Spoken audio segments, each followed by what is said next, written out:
Thank you, Mr. Chairman. I might be biased, but under the leadership of Secretary LaRose, Ohio runs its elections better than any other state in the country.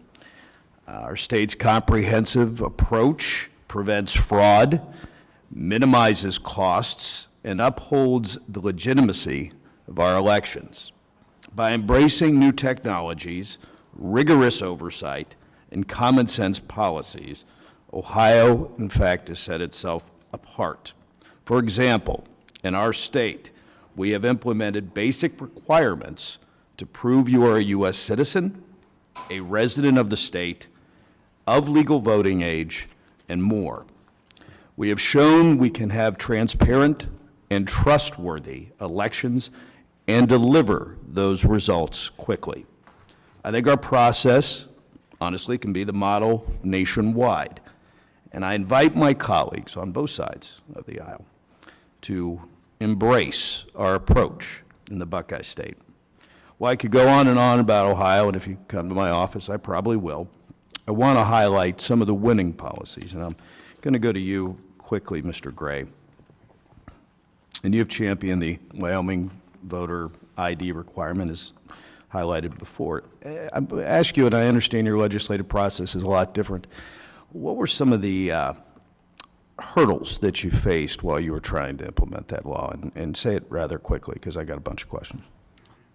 Well, thank you, Mr. Chairman, Congressman. I think one of the challenges is debunking a lot of the sort of straw man arguments that get put out there. And we're seeing that on proof of citizenship for registering to vote and these other election integrity reforms. It took us 4 years to get that through, but eventually I think people saw the light, and I think the 2020 election brought out a lot of these deficiencies that states have in their codes, and one of them was that we didn't have a voter ID law, and we needed to get that done, and we got it done in 21.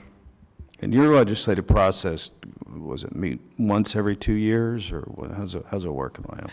Yes, it's once every year, general session in the odd years, budget session in the even years. I did learn something from your testimony as an Ohioan I didn't realize you referred to as Wyomingites. That Yes. was one thing I did learn. Mr. Noble, Judicial Watch has filed lawsuits to compel voter list maintenance, including the removal of eligible voters. Under our bill, the Make Elections Great Again, or H.R. 7300, which I am an original co-sponsor, updates voter list maintenance requirements nationwide, including by allowing removal if a registrant is discovered to be a non-citizen. How does this change of address issue have you seen or argued about in court? Thank you for the question. So the current NVRA has very limited removal options. We can do it for change of address, death, and a few others, but those are the two big ones. There's been restrictions on the ability to remove people directly for citizenship. And if you recall, in 2024, before the election, there was a big debate that the Supreme Court resolved in Virginia right before Election Day. You know, the MEGA Act takes list maintenance from a periodic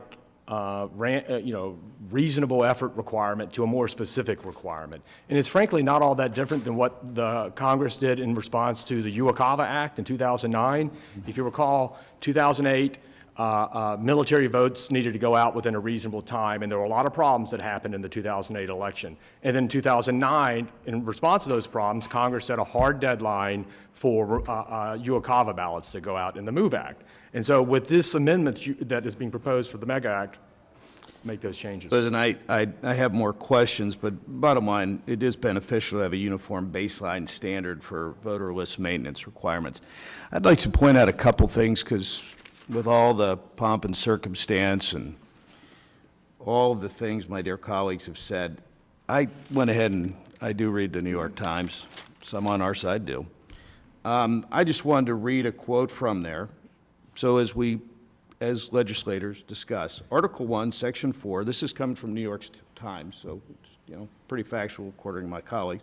Article 1, Section 4 of the Constitution states, that states set the time and places and manner of elections. It also grants Congress the power to make laws about elections. That's what we're talking about today. Folks, that's all we're talking about. And to my dear colleagues, some of the other things that I have, give me just one more second.